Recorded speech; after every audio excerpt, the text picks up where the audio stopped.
Welcome to part 3 of the Shared Decision-Making Learning module. In this portion of our learning series, we are going to talk about how to create a collaborative culture in your meetings.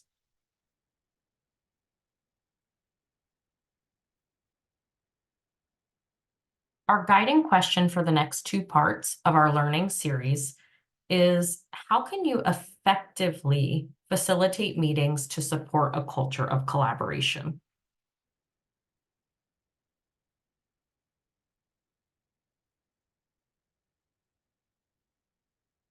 We want to start by asking you to think about the best meeting you've ever participated in. What were the conditions of that meeting that made it such a positive experience?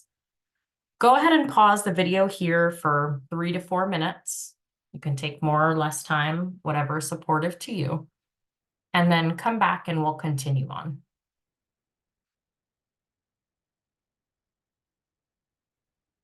Thank you for reflecting. You may have thought about a meeting where the environment was really comfortable and welcoming. Maybe there was food provided or music playing. Or maybe you thought about a meeting where the facilitator made sure everybody's input was heard and the conversation moved along efficiently. Or maybe you thought about a meeting where you just felt like everyone was on the same page and you really accomplished what you set out to do. We wanted you to reflect on your best meeting ever to show that there are intentional things that can be done to create the conditions for collaboration. In order to facilitate effective meetings and create a culture of collaboration, Session Lab describes tending to the head, the hands, and the heart. When we refer to the head, it's the what and why. It's that clear purpose and shared vision. We know why we're meeting. When we refer to the hands, or the skills and tools, we're referring to how we move things forward during our time together. And finally, the heart, or the motivation, is that feeling of satisfaction at the end of the meeting. We felt respected, safe, and valued, and our humility was acknowledged. We're going to talk about each of these in more detail during this module. If at any point you need to pause or rewind this video, rewatch something, please feel free to do what's most supportive to your learning. The head, our what and why. In order to tend to the head when we're facilitating effective meetings, we need to set a clear purpose.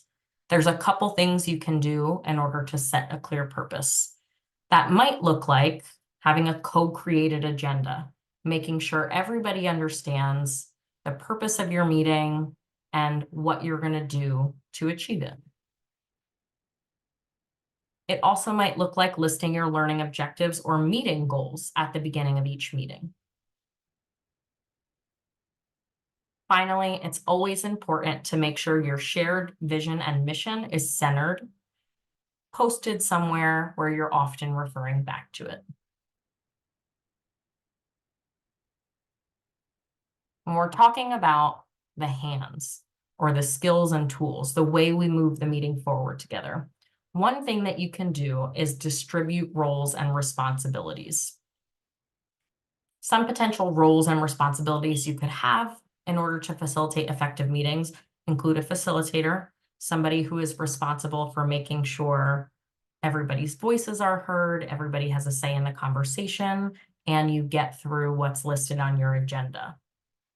You also may have a role such as a process checker to make sure that your decision-making protocols are followed, to make sure that your norms are followed, and someone just to keep an eye on how things are going.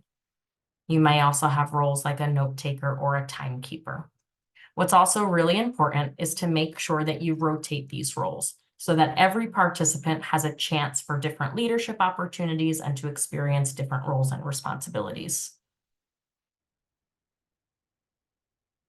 Finally, the heart, the motivation. When we talk about the heart, what we really want to encourage you to do is create psychological safety within your meetings. What that means is that everybody has a shared belief that it's okay to take risks, express their ideas and concerns, speak up with questions, and admit when they make a mistake without fear of negative consequences. So it's really that feeling that they're safe to collaborate and share their opinion. And there's a couple of different things that you can focus on when working to create psychological safety. The first is creating relational opportunities for connections, such as utilizing inclusion activities to build community and creating a really inviting meeting space. Another thing you can focus on is shared accountability. And that might look like co-creating norms with your team, norms that focus on fostering respect, collaboration, and commitment toward your shared vision.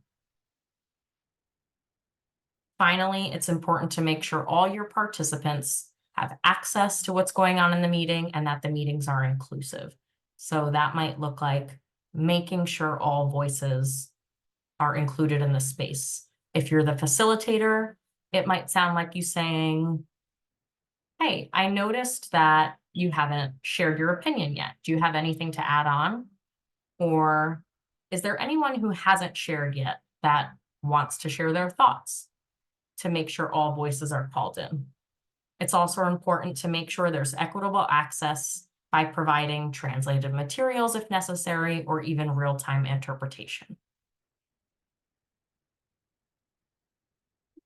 So to close out this portion of our learning module, we want you to reflect on the current culture of collaboration in your meetings. What components of your meetings foster and support a culture of collaboration?